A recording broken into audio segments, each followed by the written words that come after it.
तारीफ करो जोर से जोर से जोर से। अपने पड़ोसी को बोलो तू छुटकारे के लिए तैयार है, क्योंकि जैसे ही तू परमेश्वर के वचन को सुनेगा तू छुटकारे को पाएगा। तारीफ करो जोर से। मेरा ये बिलीव है कि क्यों एक विश्वासी को बाइबल पढ़ने के लिए बोला गया और परमेश्वर ने भी आपको वचन के साथ जुड़ने के लिए कहा। जब भी हम पवित्र वचन पढ़ते हैं, बाइबल को पढ़ते हैं, हमने देखा है कि किस तरह से परमेश्वर ने अपने लोगों की जिंदगियों में काम किया, और वचन हमें सिखाता है कि किस तरह से परमेश्वर अपने लोगों की लाइफ में काम करता है। वचन की नॉलेज छुटकारा है। इमेजिन करो, जो संसारिक नॉलेज है वो छुटकारा पैदा कर देती है। जो संसार की नॉलेज है वो छुटकारा पैदा कर देती है संसारिक दृष्टि में। इमेजिन करो, जो वचन है, जो वचन की नॉलेज है, जो परमेश्वर की नॉलेज है, वो कितना बड़ा छुटकारा आपकी लाइफ में पैदा कर सकती है। एक एग्जांपल मैं आपको देता हूं। बाइबल कहती है कि जब पौलुस को पकड़ लिया गया और पौलुस के ऊपर मुकदमा चलाया गया, तो पौलुस को मालूम था कि ये लोग कुछ खराबी करना चाह रहे हैं, और बाइबल कहती है कि पौलुस को उस देश के लॉ के बारे में मालूम था। और बाइबल कहती, पौलुस ने कहा मैं कैसर की दुहाई देता हूं, मैं राजे की दुहाई देता हूं। और उस देश में एक कानून था कि अगर कोई कैदी राजा की दुहाई दे तो उस पर नेक्स्ट मुकदमा राजा के सामने ही चलाया जा सकता है, दूसरे लोग उस पर मुकदमा नहीं चला सकते। और बाइबल कहती पौलुस को ये लॉ, ये कानून मालूम था, और जैसे ही उसे कैसर के सामने ले जाया गया, उसने अपनी गवाही कैसर को दी, और फिर वहां पर उसने जेल में रह के, बाइबल कहती कैसर की सारी राजभवन की जो पलटन थी, जो हजारों पुलिस वाले थे, सबको मसीह कर दिया, सबको परमेश्वर में लेके आया, और हर एक जन यीशु मसीह के वचन को जान गया। एक संसारिक नॉलेज जो थी, पौलुस को मालूम था कि इस देश का कानून जो है वो क्या कहता है, और उस तरफ से जब उसको इस संसारिक नॉलेज थी, उस तरह से उसने कितना बड़ा छुटकारा अपनी लाइफ में हासिल किया। मैं आपसे यह कह रहा हूं कि अगर संसारिक नॉलेज छुटकारा पैदा कर सकती है, तो इमेजिन करो जो परमेश्वर के संविधान की, वचन की, जो हमारा स्पिरिचुअल संविधान है, उसकी नॉलेज हमारी लाइफ में कितना बड़ा छुटकारा पैदा कर सकती है। आमीन। मैं आपको यह समझाने की कोशिश कर रहा हूं कि अगर एक संसारिक नॉलेज से आपको छुटकारा मिल सकता है, तो इमेजिन करो जो बाइबल की नॉलेज है, जो वचन की नॉलेज है, अगर आपको हो तो कितना बड़ा छुटकारा आप और आपका परिवार हासिल कर सकते हैं। इमेजिन करो, आज एक गवाही पाया हुआ विश्वासी और वो जो गवाही पे गवाही पाता जा रहा है, और दूसरा विश्वासी जो इंतजार कर रहा है, उन दोनों में एक ही फर्क है कि एक विश्वासी को यह समझ आ चुका है कि मुझे गवाही किस तरह से लेनी है। एक विश्वासी को समझ आ चुका कि बाइबल के वचनों पे मुझे किस तरह से चलना है, मुझे किस तरह से परमेश्वर को प्रसन्न करना है, कौन सा काम मुझे नहीं करना, कौन सा काम मुझे करना है।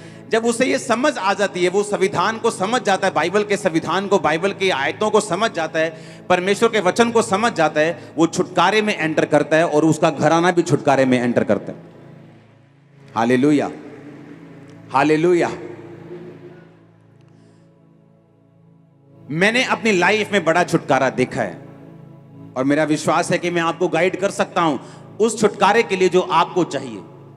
मैंने अपनी लाइफ में हर तरह का छुटकारा देखा है, वो मेरे परिवार का हो, मेरे आत्मा का हो, मेरे शरीर का हो, मेरे फाइनेंस का हो, हर तरह का डिलीवरेंस, हर तरह का छुटकारा, हर तरह के डिलीवरेंस मैंने अपनी लाइफ में ग्रहण किए, और मैं आपकी अगुवाई कर सकता हूं हर तरह के डिलीवरेंस को लेने के लिए। कुछ लोग बोलते हैं यीशु मसीह सिर्फ आत्मिक डिलीवरेंस दे सकता है, ऐसा नहीं, वो आपको शारीरिक भी डिलीवर कर सकता है, स्पिरिचुअल डिलीवरेंस दे सकता है, फाइनेंशियल डिलीवरेंस दे सकता है। उद्धार कई तरह का है, सिर्फ शारीरिक नहीं, सिर्फ चंगियाई नहीं, सिर्फ आत्मा का उद्धार नहीं, फाइनेंस का भी उद्धार है, देश का भी उद्धार है, परिवार का भी उद्धार है। हर तरह का उद्धार है बाइबल में जो परमेश्वर आपको दे सकता है, अगर सिर्फ हम उसके वचन को सुने ध्यान से तो। आमीन। अपने पड़ोसी को बोलो ध्यान से सुनना, अपने पड़ोसी को बोलो ध्यान से सुन। आमीन।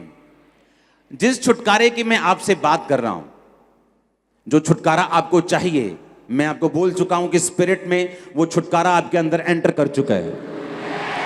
ये जस्ट आपके अंदर ग्रो होगा, और आप टेस्टिमनीज के साथ वापस आना शुरू हो जाएंगे। अब जो चीज मैं आपको बताना चाहता हूं, अगर आप ऐसे लोगों की बात करें जो बाइबल में हमारे हीरो हैं, जो अब्राहम है, जो दाऊद है, जो सुलेमान है, जो पतरस है, जो पौलुस है, अगर हम उनकी बात करें कि उनकी जिंदगी में जो छुटकारा आया वो किस तरह से आया, नोट करो अपनी बुक में इब्रानियों की पुस्तक 11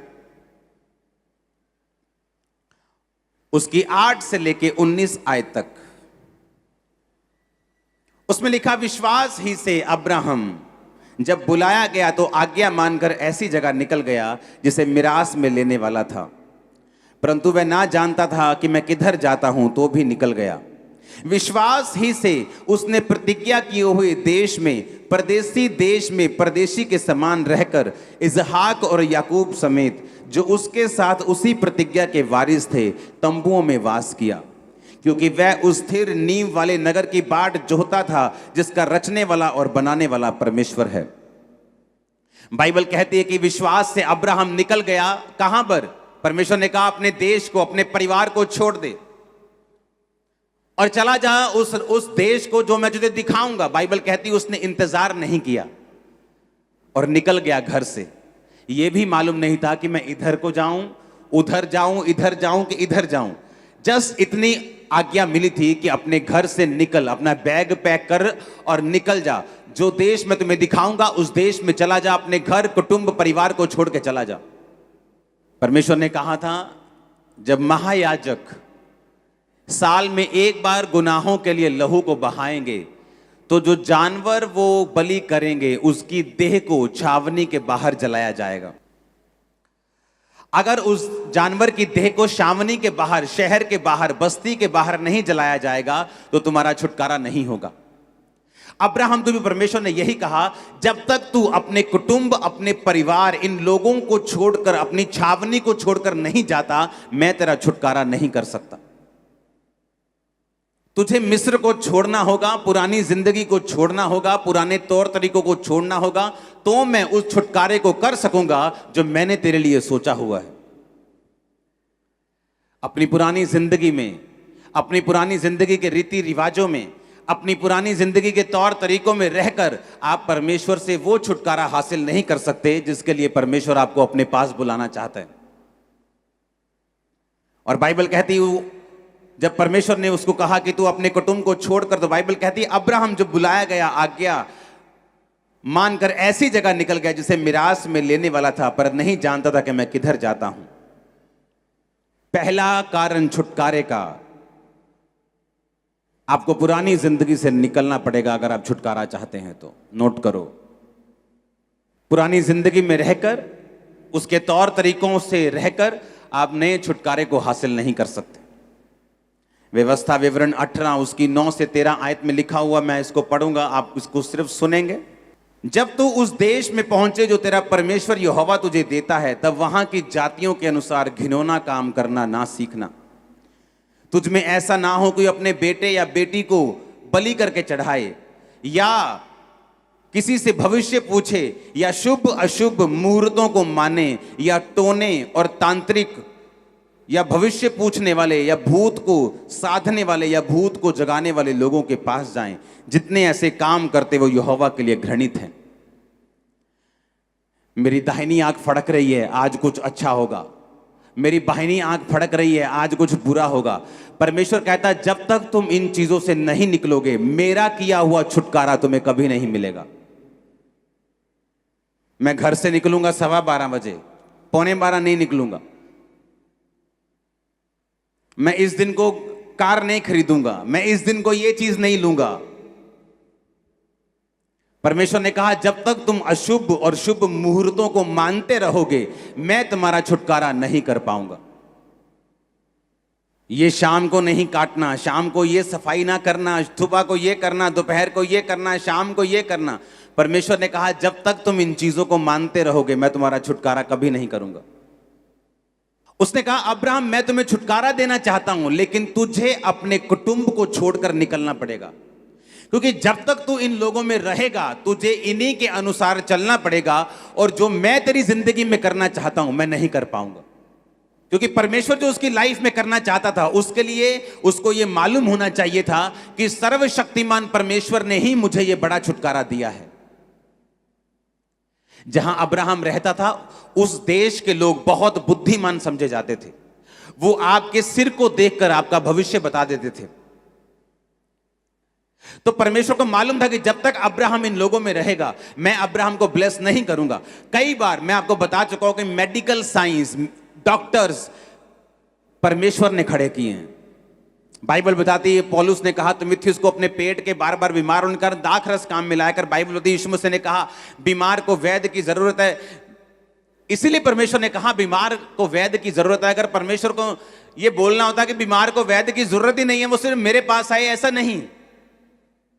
लेकिन कई बार परमेश्वर वैद्य की दवाई, मेडिकल साइंस को काम नहीं करने देता, ताकि आपको यह मालूम हो कि आपकी लाइफ में जो हीलिंग हुई है वो सिर्फ परमेश्वर ही कर सकता था और उसी ने की है।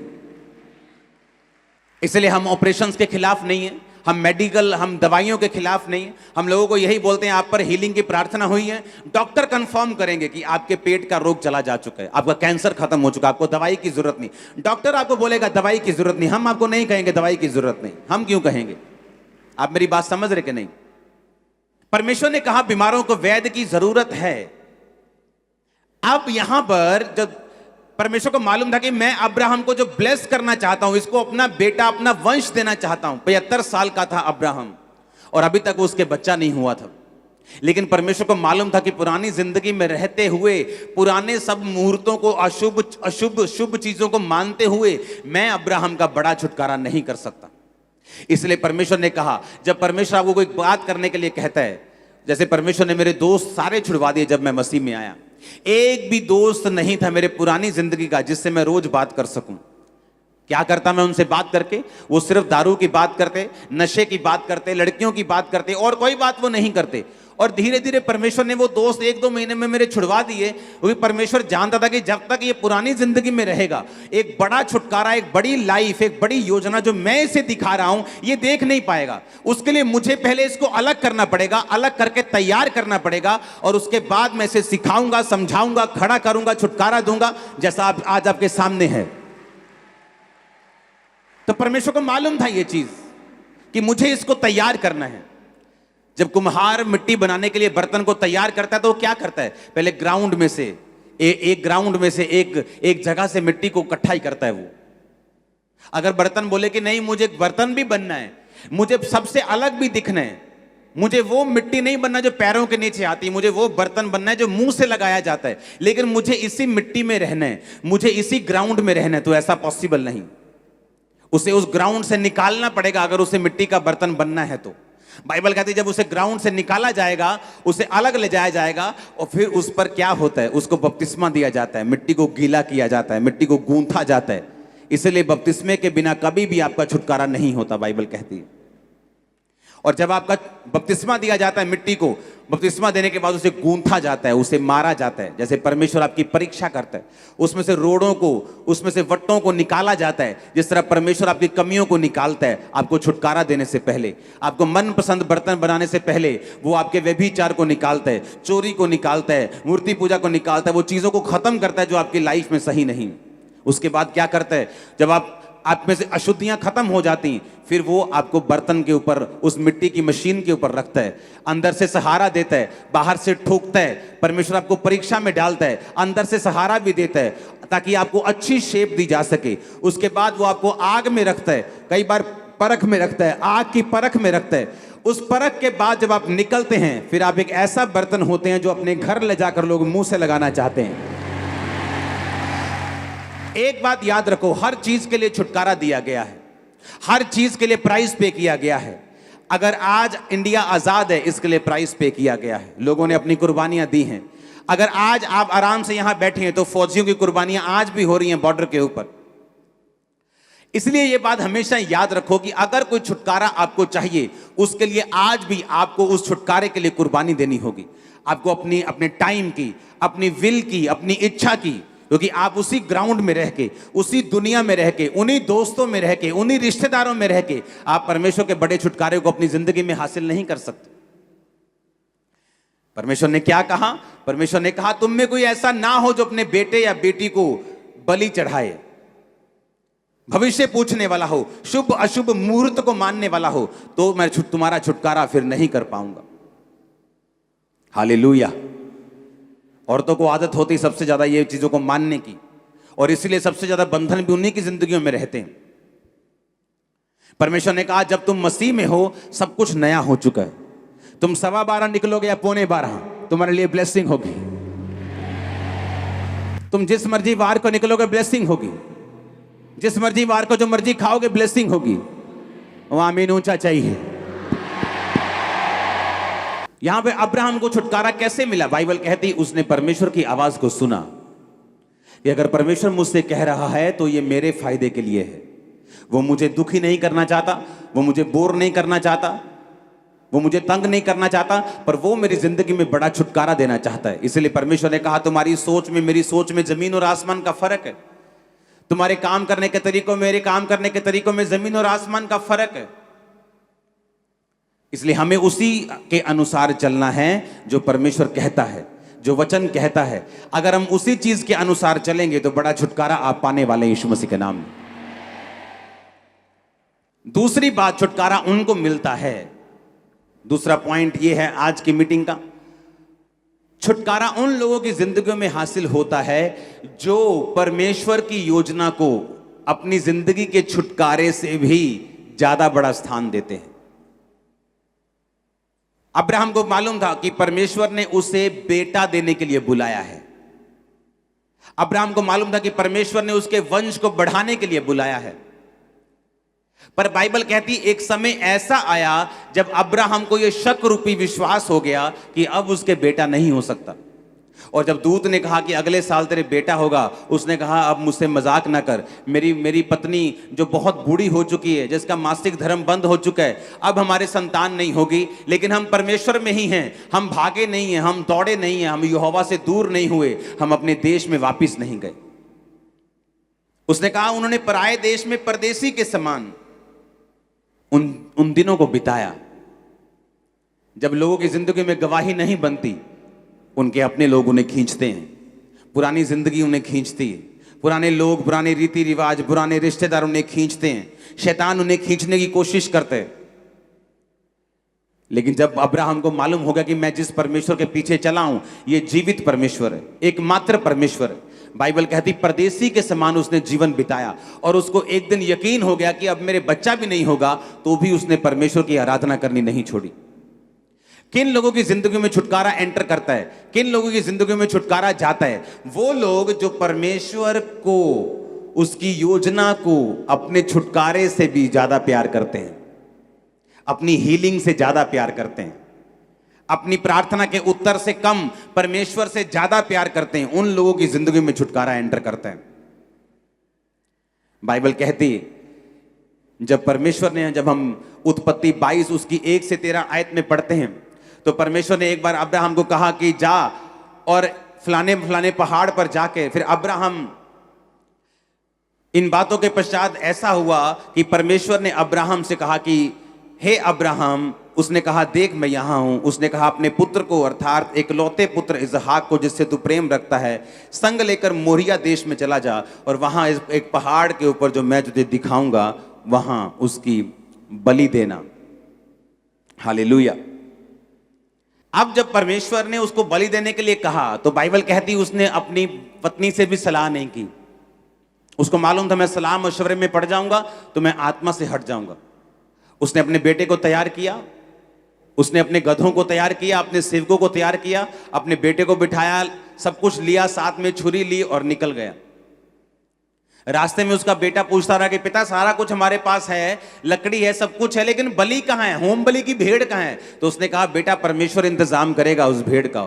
उस बेटे को इतना भी मालूम नहीं था कि मैं ही वो भेड़ हूं जो आज कुर्बान होने जा रही।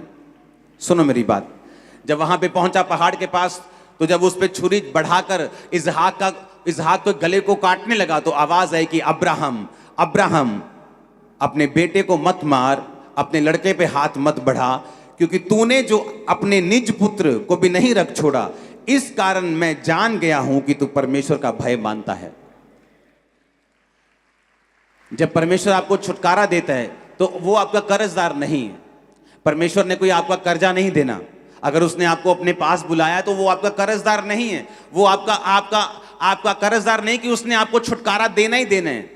नहीं तो लोग क्या कहेंगे, उसे कोई परवाह नहीं है लोग क्या कहेंगे। जब परमेश्वर आपको पुत्र बना लेता है तो वो देखता है कि जो पुत्र की वारिस की, जो मेरे वारिस की चीजें हैं, जो आपकी मिरास है, जो आपकी ब्लेसिंग्स हैं, उनको देने से पहले मैं ये जांच लूं कि ये मेरा बेटा है या नाजायज संतान है, बाइबल कहती है। अब अब्राहम को ये चीज मालूम थी कि परमेश्वर होम बलि इंसानों की नहीं लेता, लेकिन परमेश्वर ने जानबूझ के उसकी परीक्षा की, जा और अपने बेटे को चढ़ा दे। वो बेटा इमेजिन करो जो 25 साल की परीक्षा के बाद अब्राहम को मिला था, और उस बेटे को बाइबल कहती ये सोच के अब्राहम चढ़ाने के लिए गया कि जब अंत के दिनों में हम सब जी उठेंगे तो मेरा बेटा भी जी उठेगा। इमेजिन करो किस लेवल का प्यार वो परमेश्वर से करता था, किस लेवल की आज्ञाकारिता में वो था कि जो वायदा परमेश्वर ने उसके साथ किया था। जब उसकी जिंदगी में दो बड़े इंसिडेंट ऐसे हुए, एक बच्चा होने से पहले, एक बच्चा होने के बाद, जब उसे लगता था कि ये चीजें खत्म हो जाएंगी और ये वायदा पूरा नहीं होगा, तब भी उसने परमेश्वर के साथ चलना छोड़ा नहीं। और बाइबल कहती है जब वो छुरी चलाकर उसे मारने लगा तो परमेश्वर ने कहा आज मैं जान गया हूं कि तू मुझसे प्यार करता है, आज मैं जान गया हूं। और परमेश्वर ने फिर कहा अब मैं तुझसे बड़ी जाति बनाऊंगा, अब मैं वो सारे वायदे तेरी जिंदगी में पूरा करूंगा। मेरा परमेश्वर आपको अब्राहम के समान बढ़ाए, वो आपकी जाति को इसहाक के समान बढ़ाए, वो आपके लोगों को अपने समान बढ़ाए। आमीन। ऊंचाई ये बरकत आपकी है। Hallelujah, hallelujah. बाइबल कहती है जब अब्राहम ने इधर उधर देखा तो वहां भेड़ फंसी हुई थी। जब उसने देखा, आंखें उठाई तो क्या देखा कि एक मेढ़ा, 11-13 आयत में लिखा, एक सींगों के समेत अपनी झाड़ी में फंसा था। आप जानते हैं अब्राहम जब घर से निकला, मैं आपको वचन इसलिए सिखा रहा हूं कि आपको मालूम हो कि अगर किसी ने छुटकारा पाया है तो इत्तेफाकन नहीं पाया। उसकी जिंदगी में कोई इत्तेफाक नहीं हुआ, या परमेश्वर ने पार्शलिटी नहीं की, इसको दूंगा, इसको नहीं दूंगा, इसको दूंगा, ऐसा नहीं किया। अगर उसने छुटकारा पाया तो उसके पीछे कारण क्या था कि उसने एक बड़े छुटकारे को अपनी जिंदगी में हासिल किया। बाइबल कहती जब उसने इधर उधर देखा तो एक मेढ़ा झाड़ियों में, लकड़ियों में फंसा हुआ था। आप जानते जब अब्राहम घर से निकला तो वो लकड़ियां लेकर निकला था। वो ये भी सोच सकता था कि लकड़ियां मैं पहाड़ पे जाके ले लूंगा, पहाड़ में भी तो लकड़ियां है ना, उन्हीं लकड़ियों में तो वो मेढ़ा फंसा हुआ था, हाँ या ना। लेकिन अब्राहम इस कॉन्शियसनेस में था कि जो लकड़ी मैं परमेश्वर के लिए यूज करूंगा वो मेरे अपने घर की होनी चाहिए। मैं जो ऑफरिंग परमेश्वर को दे रहा हूं मैं उसे फ्री में कहीं से हासिल नहीं करूंगा। जिस जगह पर दाऊद को परमेश्वर ने दर्शन दिया उस जगह को दाऊद ने खरीदना चाहा तो खरीदार ने कहा तू ऐसे ही मुझसे ले ले। उसने कहा मैं इस जगह का पूरा प्राइस तुझे दूंगा, मैं यहोवा की कोई भी चीज को फ्री में नहीं करूंगा। ये एक निशानी थी अब्राहम के बोने वाले जीवन की, कि वो कॉन्शियस रखता था कि परमेश्वर के लिए मैंने कुछ भी ऐसा नहीं करना जो फ्री में हो। उसे मालूम था, घर से लकड़ियां लेके वो चला और बाइबल कहती परमेश्वर ने भेड़ का इंतजाम किया। अगर कोई ऐसा होता जो लकड़ियां भी वहीं से लेता तो शायद वहां लकड़ियां खत्म हो चुकी होती तो भेड़ा किसी लकड़ी में फंसता ना। जब आपके दिमाग में, आपकी स्पिरिट में यह बात आ चुकी है कि मुझे बोना है, आपकी स्पिरिट में यह बात आ चुकी है मुझे अलग टाइम में रहना है, आपकी स्पिरिट में यह बात आ चुकी मैं मसीह में हूं, पुरानी बातें बीत गई। जब मैंने बपतिस्मा लिया तो शुभ अशुभ मुहूर्त सब खत्म हो गए, सब आंखों का फड़कना बंद हो गया, सब 12:15 पौने 12 खत्म हो गए, सब तरह के जादू टोने टोटके सब खत्म हो गए। अब मैं मसीह में आजाद हूं, परमेश्वर मेरे साथ है, उसका आत्मा मेरे साथ है, जब मेरी मर्जी में जाऊं खुदाबंद मेरे साथ रहेगा। That's it. उस दिन आप छुटकारे में एंटर कर जाएंगे, उस दिन आपका छुटकारा हो जाएगा, उस दिन आप समझ जाएंगे कि परमेश्वर ने आपको फ्री होने के लिए बुलाया है। हालेलुया, जोर से बोलो हालेलुया। अब्राहम के अंदर यह आदत थी कि अब्राहम ने अपने छुटकारे को खुदावन से कम प्यार किया है।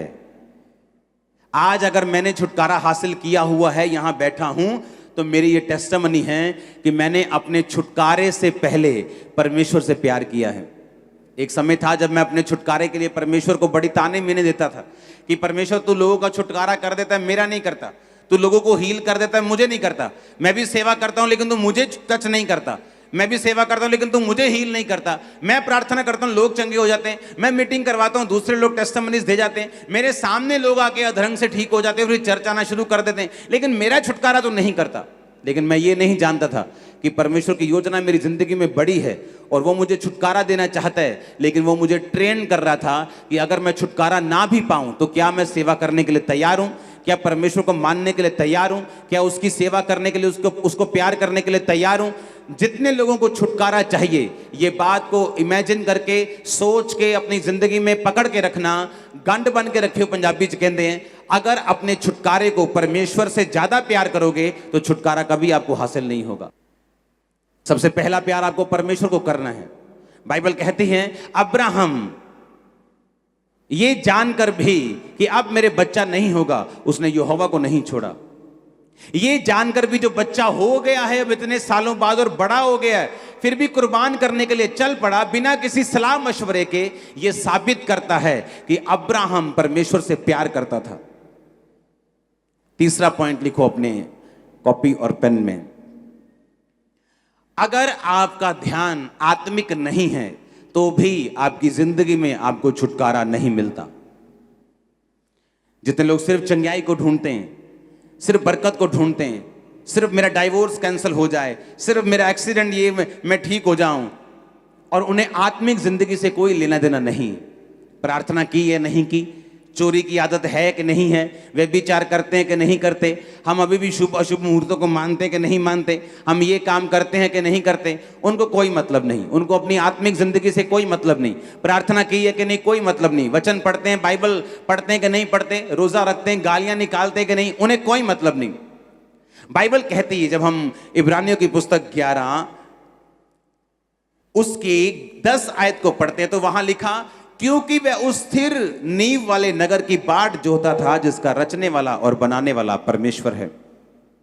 बाइबल कहती है कि जब अब्राहम को यह मालूम हो गया कि मेरे बच्चा नहीं होगा, तो क्या ऐसी सोच थी उसके दिमाग में जिस सोच ने उसको ये परमेश्वर में बनाए रखने पर मजबूर कर दिया कि अब तेरे बच्चा नहीं होगा तो आगे क्या। बाइबल कहती वो उस स्थिर रहने वाले, फिर से पढ़ेंगे 10 आयत को, क्योंकि वह उस स्थिर नींव वाले नगर की बाट जोहता था जिसका रचने वाला और बनाने वाला परमेश्वर है।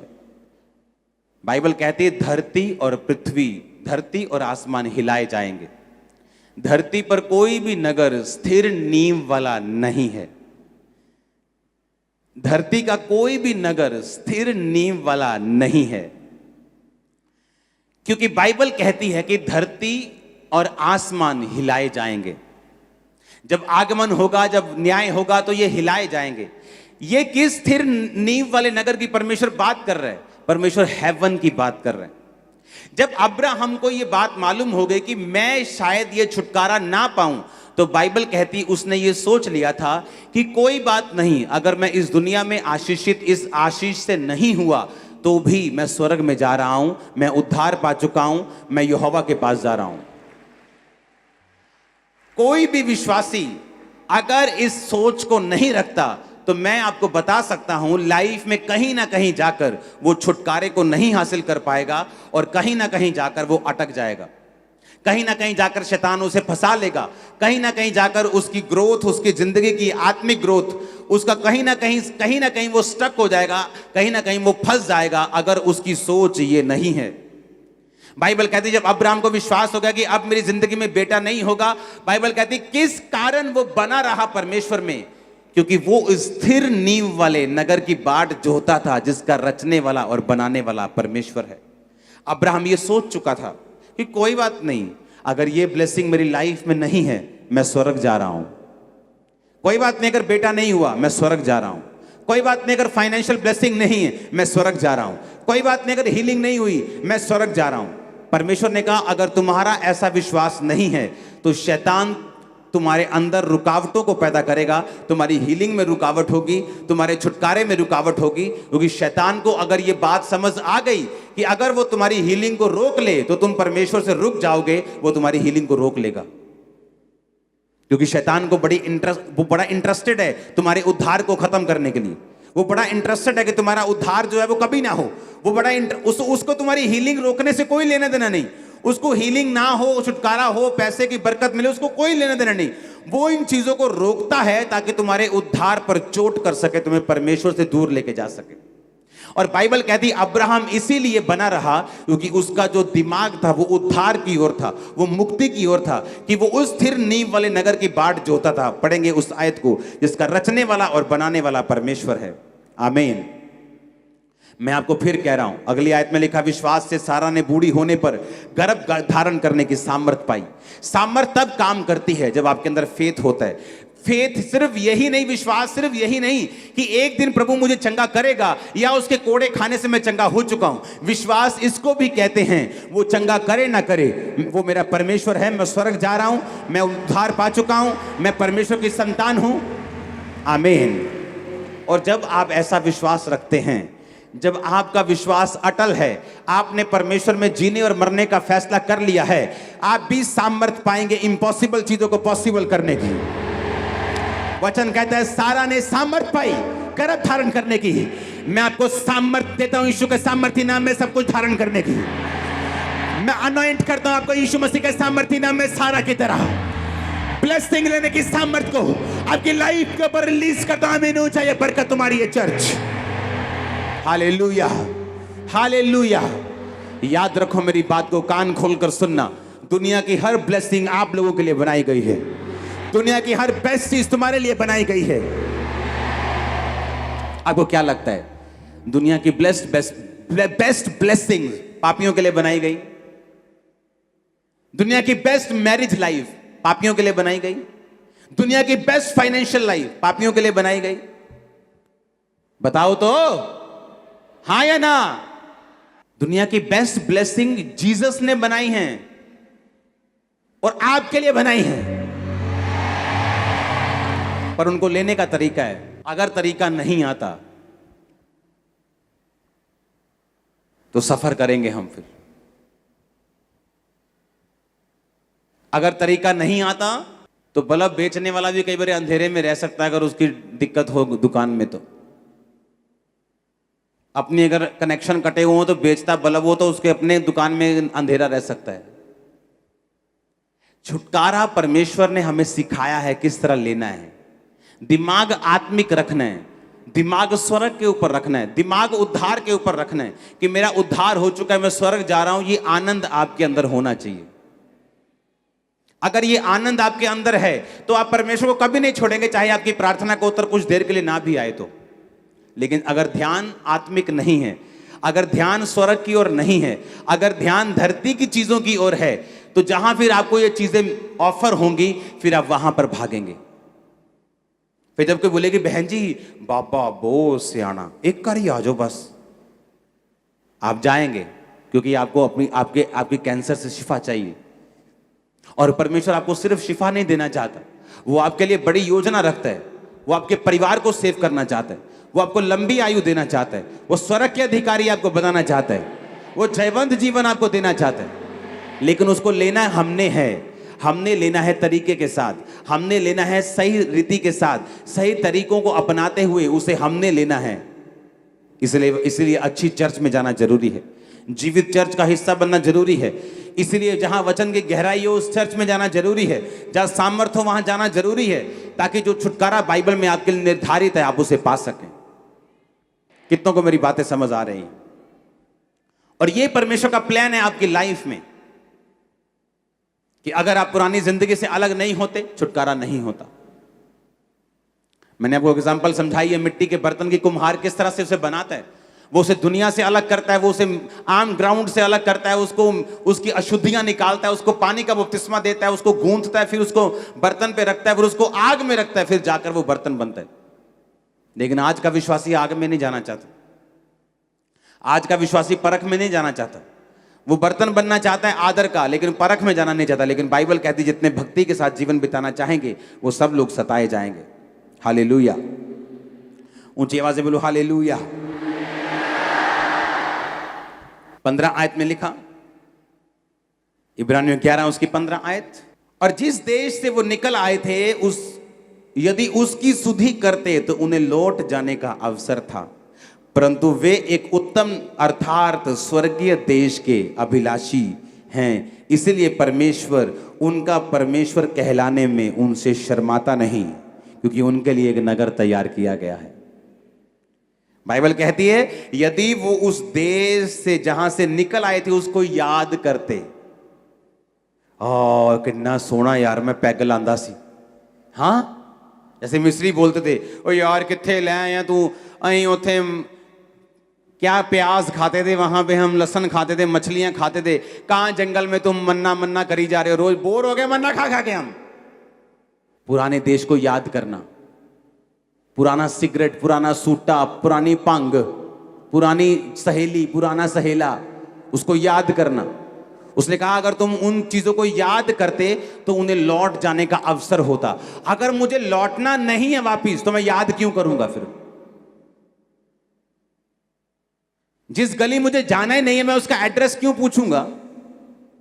जो काम मुझे करना ही नहीं है मैं बैठकर पुराने दोस्तों के साथ उसे क्यों डिस्कस करूं कि हम कैसे पैग लगाते थे, हम क्या बातें करते, मैं क्यों बात करूं ऐसी? भाई कहता अगर उन्होंने उस देश में लौटना होता तो उसे याद करते, पर कहता उन्होंने लौटना नहीं था क्योंकि वो स्वर्गीय देश के अभिलाषी थे।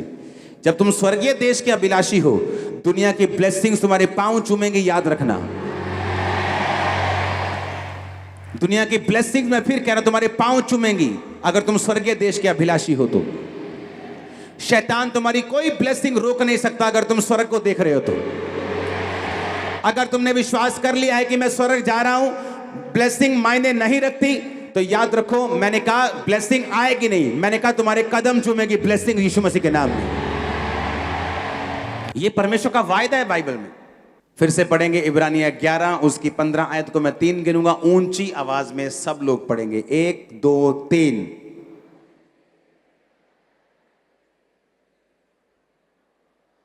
अभी भी मजा नहीं आया मेरे को, और ऊंची आवाज में चिल्लाकर पढ़ेंगे, 1 2 3।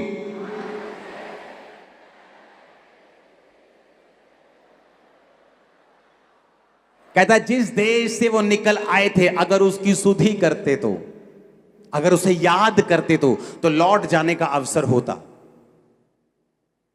मिस्री याद करते रहते थे, ओ उस देश में हम मछलियां खाते थे, ओ उस देश में हम प्याज खाते थे, ओ उस देश में हम ये खाते थे, तुम हमें जंगल में मरने के लिए ले गए आए हो। उन्हें ये नहीं दिख रहा था कि तुम बच गए हो, उन्हें ये नहीं दिख रहा तुम गुलामी से आजाद हो गए हो, तुम शैतान की गुलामी से आजाद हो गए हो, तुम आगे जा रहे हो। परमेश्वर तुम्हें कहीं बेस्ट देशों में लेके जा रहा है जहां तुम अपने मालिक खुद होंगे, जहां तुम खुद राज करेंगे। वो नहीं देख रहे थे, लेकिन हम क्या खाते थे, ओ हम कौन सा पाप करते थे, कौन से ब्रांड का गुटखा खाते थे, कौन से ब्रांड की बियर पीते थे, कौन से ब्रांड की सिगरेट, सब याद आ रहा है। अगर कहता तुम्हें वो याद करते तो लौट जाने का अवसर होता। इसका मतलब हमें याद नहीं करना। दिमाग में जब याद आए तो और जगह दिमाग लगा लो। बाइबल कहती है अपने विचारों को काबू में रखना है, अपने विचारों को पकड़ लेना है और मसीह के अधीन कर देना है, ताकि परमेश्वर की ब्लेसिंग तुम में बनी रहे। आमीन। अपने विचारों को पकड़ के रखना है। अगर मुझे जाना ही नहीं जिस रास्ते में, मुझे जिस गली में फ्रेंडशिप कहीं करनी नहीं, मैं उस गली से निकल के क्यों जाऊंगा? मैं आधा अधूरा कच्चा पक्का क्यों रहूंगा? लोग आधे अधूरे कच्चे पक्के हैं, रहते मसीह में करते कुछ और है। अगर मुझे व्यभिचार नहीं करना तो मैं नहीं तेरे नाल गल करनी, आधा घंटा यही बात होती, नहीं तू रख फोन, नहीं मैं नहीं तेरे नाल गल करनी।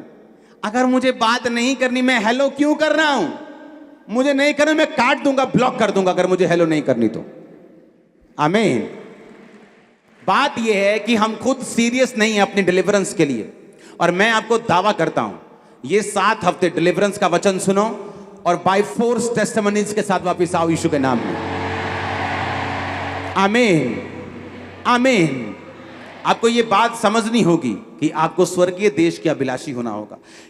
16 में लिखा, वे एक उत्तम अर्थात स्वर्गीय देश के अभिलाषी हैं। जो उनके अंदर अभिलाषा थी वो स्वर्गीय देश की थी, वो स्वर्ग की थी। आपके अंदर जो अभिलाषा होनी चाहिए वो स्वर्ग जाने की होनी चाहिए कि मैं स्वर्ग का वारिस हूं, मैं अनंत जीवन मैंने पा लिया है। तो बाइबल कहती है जो स्वर्ग के वारिस होने के लिए आनंदित हैं वो अपनी शरीर की ब्लेसिंग्स को भी पा लेंगे। परमेश्वर वचन में एक बात कहता है, उसको मैं बोलकर आमीन करूंगा और उसके बाद हम प्रार्थना करेंगे। परमेश्वर वचन में कहता है कि जिस परमेश्वर ने अपना एक लौता बेटा तुम्हें दे दिया, क्या वो संसार की आशीषें तुमको नहीं देगा? इमेजिन करो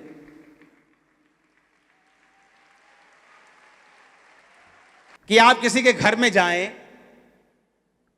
वो अपना सबसे कीमती चीज आपको दे दे और आप अभी गिलास और टिंडे पांडों के लिए रोते रहे। वो बोले यार चंगा बंदा यार है, मैंने अपनी सबसे कीमती प्रॉपर्टी 500 करोड़ की इसको दे दी हाथ में, ये पेपर इसके हाथ में, और ये पानी के लिए रो रहा है, रोटी के लिए रो रहा है। इसका दिमाग ठीक है कि नहीं?